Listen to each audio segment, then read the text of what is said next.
新場。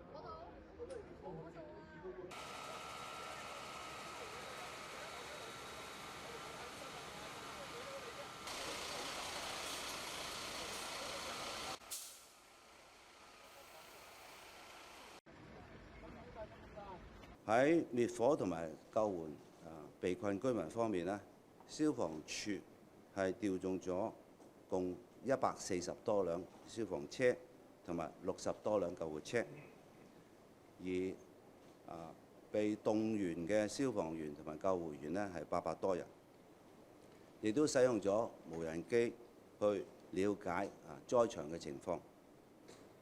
我指示咗消防處係動用晒所有佢需要嘅資源同埋人力，去全速去撲救今一次嘅大火。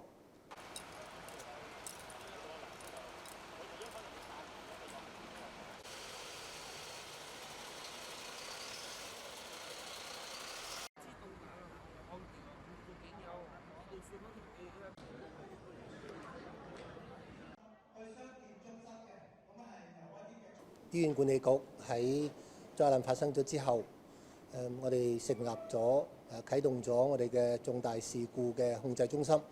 咁同時咧係動員咗醫管局入邊9間嘅有急症室嘅醫院去作戒備。而家我哋已經喺大埔咧係開咗8個嘅庇護中心。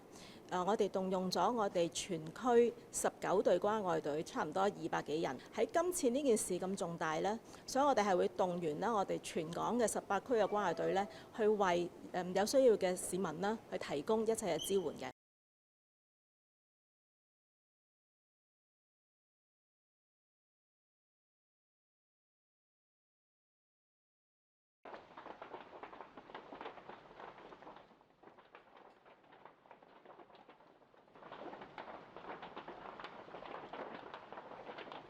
Jelajahi cara baru mendapatkan informasi. Download Metro TV Extend sekarang.